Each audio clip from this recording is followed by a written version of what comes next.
You know, Mia, What? I'm only a master of two things. Okay.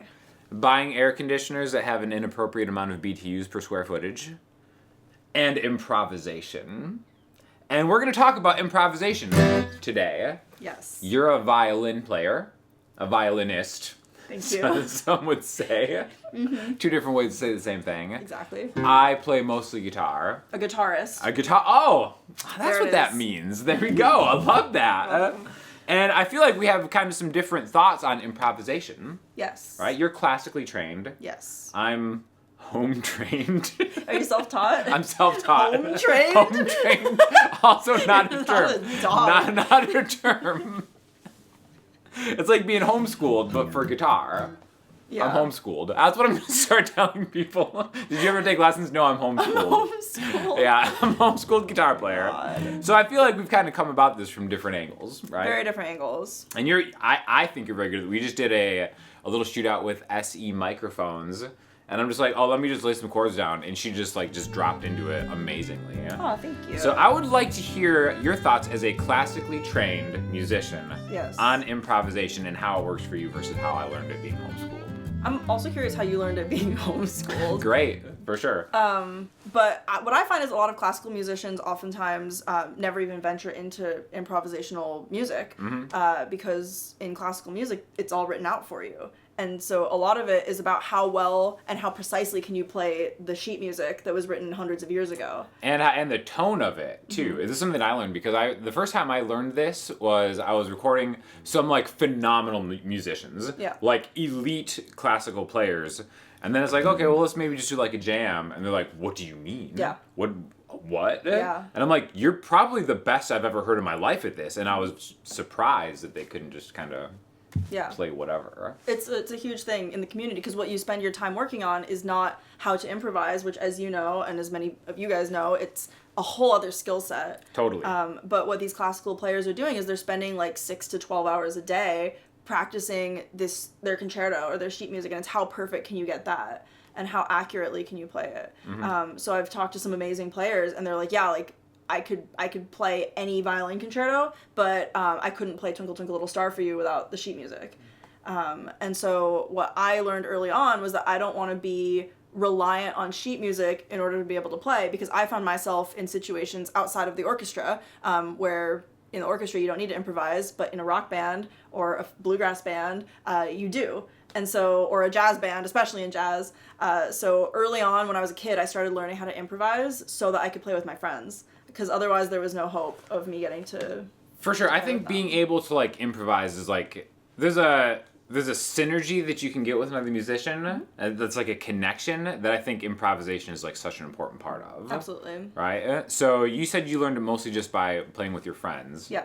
And then just kind of, do you feel like your classical training helped you to do what parts of that? The classical training helped a lot. I mean, one, it gave me my technique. I'm not knocking classical training. It especially on violin, it was really helpful for me. So I don't hurt myself when I play. So I have full knowledge of the instrument itself. So I have certain techniques that I can put into my improv. A lot of my chords and double stops and stuff that I do, I learned from playing classical music. All the scales that I learned, all the modes that I learned in classical music, I put all of that into my improv. So I'm really grateful for that, and my intonation skills. So all of that is really important, are important pieces of improv. For sure. But in terms of classical music preparing me for improvisation, it did none of that. It was all just learning by ear. Okay. So you took the initiative to become an improviser. Yeah. An improvisationist. Yes. As they would say. Yes. So, all right. So my homeschool version of this is, I think guitar players can resonate, especially self-taught guitar players can resonate with we learn shapes. First, you maybe learn some chords, the main few chords, and then you will learn that, the pentatonic scale.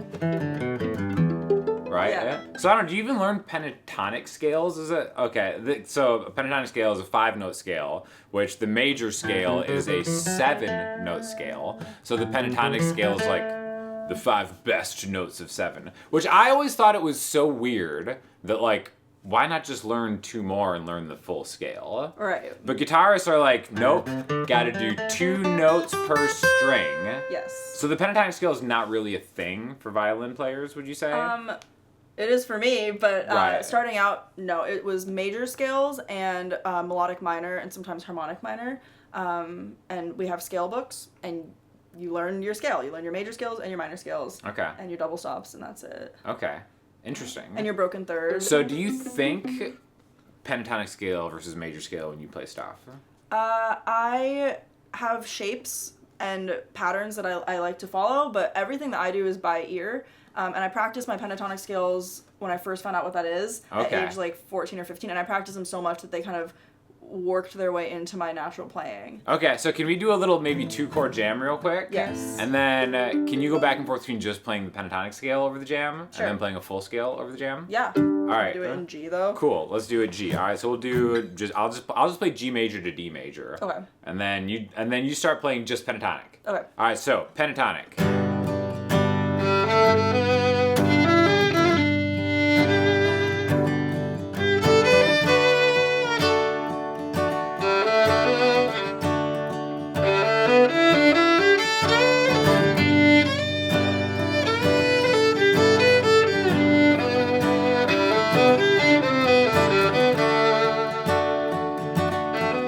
And then now play the full major scale.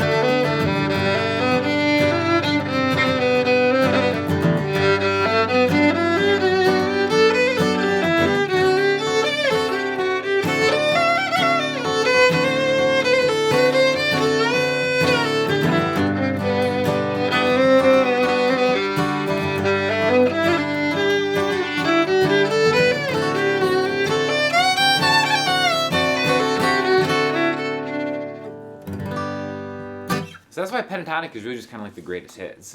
Yes. Like it is kind of funny from a melodic standpoint. I do feel like pentatonic is kind of where it's at. Like no matter how kind of like into the modes and like weird different things I get, I almost kind of like the melody stuff that I always reach for is pentatonic anyways. And that's why it's interesting from a homeschool standpoint. Yeah.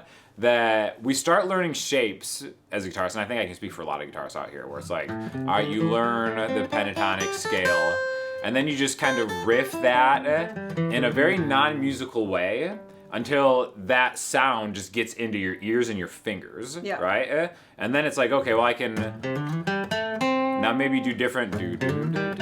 So then I know what that sounds like. Yeah. And I'm never thinking like, you know what would sound good here would be a C natural.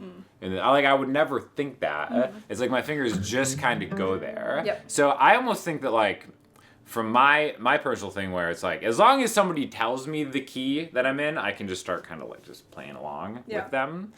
If they don't, I have to kind of like be like, there it is, and then it's like then it locks in, right? Like if they're just musicians playing a bunch of chords, I might like be real tentative and be like, all right, there it is, there I go. So if you know the key, then you're good, but if you don't, For it takes you a sure. while to figure it out. Or you can like look at people's hands. Yeah. That's another thing is like hand watching. Like as a guitar player, it's like but then you can get in trouble because what if they're in an alternate tuning? What if they're tuned That's down the a thing. step? Yep, that's the right. thing. So that's a little bit of a crutch, just checking out somebody's hands. Like, oh, that's a G. Oh, actually, that's like a G flat or something like that. Right. So that's why I would prefer to know the chords going in. Or at least be able to have some idea of what the key is. Yeah. Because then it's like, I can start with the shape, and then my ear takes over from there. Totally. Whereas I've seen you do it where you just jump and you're like, all right, let's go, and let's rip. Yeah. So is that like you're just kind of like hearing something right off the bat, and then you know where to go? Yeah, I've developed, I don't have perfect pitch, but I have, and it's not relative pitch either. I call it violin pitch because I can basically hear a note and I can see in my head where it would go on the violin. Okay. So that's really helpful, and it just came from like years and years and years of ear training. Okay. But yeah, like if you play a note right now, I could tell you what it is only because I know where it would be on the violin. Can you do that without having a violin in your hand? Yes, but if we try it right now and I fail, then you have to edit this out of the video. But yes. Okay, perfect. Just All right, test let's me. test you out. Okay. All right. F. Yes! All right, nailed it. We don't even need to edit it. That's all right. So that's pretty impressive. I can't do that. But what I saw, and I checked my work, that's what went through my head, and that's why I said F. Okay. Yeah. See, So- that's how I'll do it, but I kind of have to faintly hear it first. Let me test you. Oh my gosh. Ready? Yeah. Sure. See, I can't tell you. I have to be like D. Yeah. All right. All right. So it's like, yeah, I have to do that. I can't. I could maybe venture a guess, but I'll probably be like off like one or at least a semitone. Maybe I'll get it right. But most musicians are like that, and that's okay. Yeah, honestly, like, I feel it's more of like who cares? Right. Like, I can do that. I'm never going to be in a position where I don't have a guitar that I can do that and know where I'm at. Right. Unless it's some kind of, like, quiz show. Right. Which I guess then I'm in trouble if Then it's a you're in quiz trouble. show. But that's why I really trained my ears so that I could do that, so that in any situation I can just hop on and be comfortable right away. Okay, that's And that's cool. why it's helpful. That's if you want to do that, then it's helpful to train your ears so that you can be in those situations. But if that doesn't pertain to your goals, then Doesn't at all. then don't spend your time practicing other things. Unless it's a trivia show. But then I can make up for it with my knowledge of, Air conditioners, now, like an idiot. rocks, BTUs. tree sap. You can eat tree sap. I'm aware. Most of them. We learned this because she was asking if her rosin was edible, and then I just ate it to find out, and I feel okay. Didn't die. Not yet. I mean, might take a minute for the sap to kick in. Did you chew it enough? No, I just gotta Just kinda swallow it. I gave up chewing food a long time ago. Really? Do you just yeah, absorb it? Yeah, saves time. Back to improvisation. I think we should do. All right, what I'm gonna do. Earlier we used these SE mics. Yes. Which are awesome. We've got like a ribbon, which is like super, like a very affordably priced ribbon. Yes. And the Rupert Neve one that has like a transformer built in. And we did it where I just played one of my songs that stays in A minor the entire time. Let's mic up again, and I'm going to do something that has a little more chord change. It's still going to have a tonal center, but I'm going to change around, and I want to see how you react and improvise to different chords. We will try. All right, let's check it out.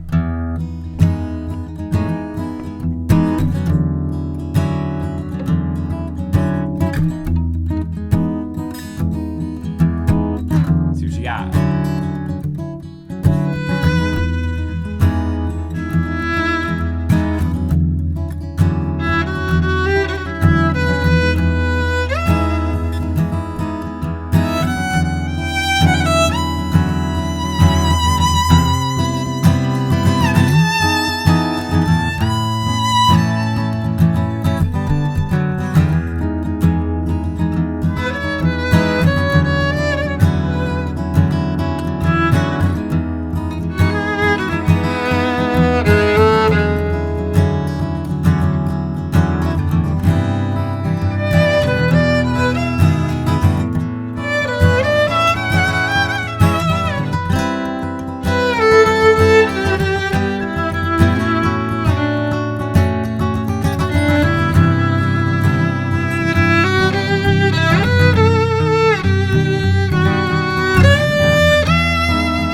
I thought that was amazing. Okay. I feel like you didn't play a single bad note Thank God. the entire time. And there's like a lot of chords in that song. Yeah. So you're just kind of reacting to what you're hearing like in real time. Yeah. I do feel like something that I've noticed kind of playing with you a few times is the way that your phrasing works really helps you out in a way that you're almost buying your ear time to adjust to the, is that something that you're actually doing consciously? Yeah, I like, Okay. sometimes I'll hold on to a note, and if it's like a wrong note, then I'll kind of play into it later. Or I adjust my rhythm so that like maybe I'm not playing on the downbeat, so then I can hear what the chord changes to. Or I'll just play a random note, and if it's wrong, I'll just immediately switch to the next note because you're usually only one note off. Exactly. That's I forget. I think it might have been like Jimi Hendrix. Some famous guitarist said this. Like, if you're playing a wrong note, you cannot be farther than a half step away from the right note. And that's the beautiful thing about whole, whole, half, whole, whole, whole, half. Yeah. The diatonic scale is there's never two wrong notes in a row. So you're always close enough to one, which I think you do very masterfully. Thank so you. again, even though I never even hear her ever play a bad note ever. You're too nice. I think it's the truth. Let the people tell us no. Do I suck at violin or not? Yeah, let us know, and let me know what you think of my homeschool methods. I love your homeschool methods. That's how I feel, is like, there's no wrong way to do it because it's all music. And like, you know all the chords. Like, I don't know, I could not tell you, like, I know some of the chords, but I'm not thinking in chords. You can do like 1, 6, 2, 5. Like, I can't think like that in my head. I do it all by ear. That's interesting, and that's what's so funny and like kind of fascinated me about different like musicians and how they communicate. Yeah. It's like some people like with Davi. We just did a show yesterday with Davi Das. And he can kind of do both, right? But it definitely helps him to be like, all right, this is like a 6-1-5-2 and whatever. Yeah. It's like, all right, cool. And then that just like locks in. Yeah. And then from there, everything kind of expands. Yeah. But yeah, like for me specifically, especially when it comes to melody stuff, I always think of the chords. And I think thinking of the chords first came from learning the shapes. Yep. Right? And being able to like spell a major 7 chord. Yeah. And even though like my ear gravitates more towards turning everything into a major 7 chord. Yeah, I know. When When you're like, it's in E, and then you're playing like then D sharps, and I was like, are you sure? That's right. That's right. It's an E. Everything's a major 7 chord in Sean Daniel land, right? Again, it was a happy homeschool vibe. You know, it's beautiful. Happy homeschool vibe. That's right. It's like it's major chord in the front, minor in the back. Yeah. Which is what a major 7 chord is. Yes. So as with every homeschool, there is a deep tragedy hidden, but it's hidden at the end, right? What? Like when you go. What does that mean? Don't worry about it. God. It'll make sense to people out there. Anyways, Mia, thank you for helping me out with this. You're welcome. Thank you for letting me use your SE microphones. These are awesome. I love my SE microphones. I'm testing them out for the first time today. Yeah, I'll have Sweetwater affiliate links to these if you guys are interested. So this is an active ribbon microphone. I think this is $4.99, which is wild. The VR2, I think this is called. And then this one is a Rupert Neves one. This is $9.99. It has a transformer built into it. Yep. And then again, also, these are pretty high quality stuff. So check those out. Go follow Mia. Let us know what you think. Let us know what you want us to jam on. If there are any chord progressions maybe they could stump us on, they should put it in the comments. There's many that they could stump us on. No, never. Giant steps. Stop it. All right, fine. Well, we'll see you in the next video. Bye!